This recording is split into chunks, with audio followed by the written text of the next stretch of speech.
Muito bem, alunos, continuando o nosso estudo sobre circunferência, agora vamos estudar a posição de uma circunferência em relação a outra circunferência, tá? Antes disso, lembrar de você, se possível, marcar positivo pra gente aí, se inscrever no nosso canal, www.youtube.com/MatusalemMartins, e dá uma olhadinha aí, ó, em alguns vídeos passa aqui uma propaganda trazendo ótimos produtos, né, os grandes parceiros do YouTube, do Google, sempre parceiros, né, bem recomendados, tá? Dá uma clicadinha e vê aí que você também estará me ajudando, correto? Muito bem. Considerando a distância entre os centros C1 e C2 das circunferências, né, duas circunferências podem estar se relacionando de 6 maneiras diferentes. Vamos ver aqui. Primeiro, se essa distância entre os centros for maior do que a soma dos raios, elas serão conhecidas como circunferências externas, completamente separadinhas uma da outra. Se já a distância for igual à soma dos raios, elas são chamadas tangentes externas. Depois a gente vai ver que tem as tangentes aqui internas, tá? E se a distância for maior do que o módulo da diferença entre os raios e menor do que a soma dos raios, tá? Essa, então, as duas serão secantes, elas estarão se encontrando em 2 pontos, tá bom? Já se a distância for igual a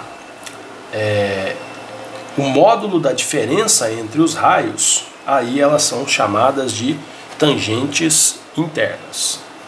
Muito bem.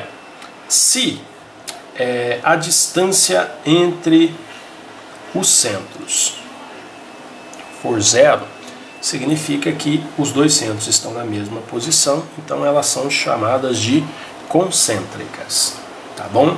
E, finalmente, se a distância entre os centros for maior do que 0, então não são concêntricas, tá? Mas menor do que a diferença ao módulo da diferença entre os raios, elas são internas, não concêntricas, tá? Lá não está sendo nem tangente interna, não são concêntricas, mas uma circunferência normalmente bem menor que a outra, tá? Ela está dentro da circunferência e os centros, tá, em posições diferentes, tá bom? Então, lógico, não tem que ficar decorando tudo isso aqui não, correto? Sempre que a gente for fazer os exercícios, a gente dá uma conferidinha aqui para ver qual das situações que nós temos. Quer ver? Vamos fazer um exemplo só aqui, não precisa mais do que isso não. Verificar a posição relativa entre as circunferências, tá bom? Muito bem, então para facilitar, a gente tem duas circunferências, λ1 e λ2, então a gente tem que determinar o raio e determinar os centros das duas.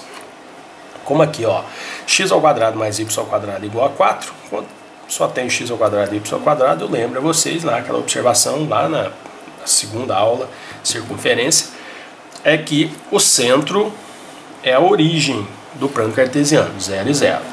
E r² igual a 4, r é igual a raiz de 4, r é igual a 2. Aqui nós já vamos ter, né? Vou escrever de novo aqui, ó, x menos 2 ao quadrado mais y menos 0 ao quadrado igual a 16. Escrevi aqui y menos 0 para ficar fácil de olhar que o centro é 2 e 0, tá?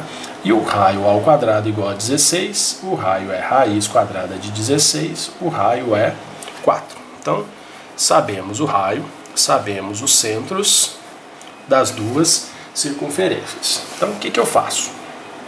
Primeiro, aqui eu vou chamar de centro 1 e aqui de centro 2. Eu tenho que calcular o comprimento entre os dois pontos, tá?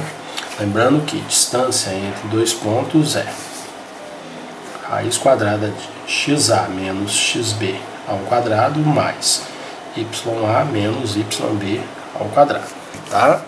Então eu vou ter 0 menos 2 ao quadrado mais 0 menos 0 ao quadrado. Então a distância entre os centros tornou-se menos 2 ao quadrado, 4.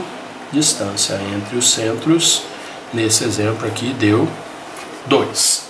Correto? Muito bem. Se eu verificar os raios 4 e 2, né? Então, se eu verificar aqui, eu posso facilmente ver que R1 menos R2 é igual a 2 menos 4 menos 2, módulo de menos 2 é 2. Correto? Como a distância entre os centros é igual a diferença, o módulo da diferença dos raios, tá? Observando aqui, ó, a gente volta, qual situação que é? É essa, tangentes internas. Então essas retas são tangentes internas, tá bom? Então o jeito de fazer é esse. Você calcula, faz a relação entre os raios, verifica qual que se encaixa lá dentro daquelas situações, sempre com aquele papel em mãos, tá? Você vai ter que fazer muitos exercícios e eu confesso que dificilmente você vai conseguir guardar isso aí, mas se você for bom de memória, parabéns.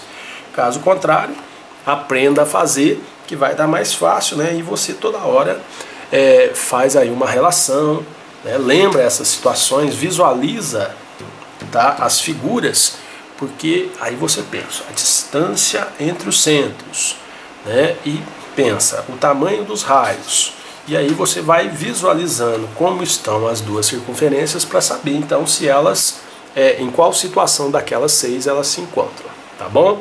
Então foi um exercício aí fácil, né? O tópico é fácil, tá? Só que tem esse problema que são 6 situações, você tem que sempre estar pensando como as circunferências se comportam para poder responder, tá bom? Obrigado, até a próxima aula.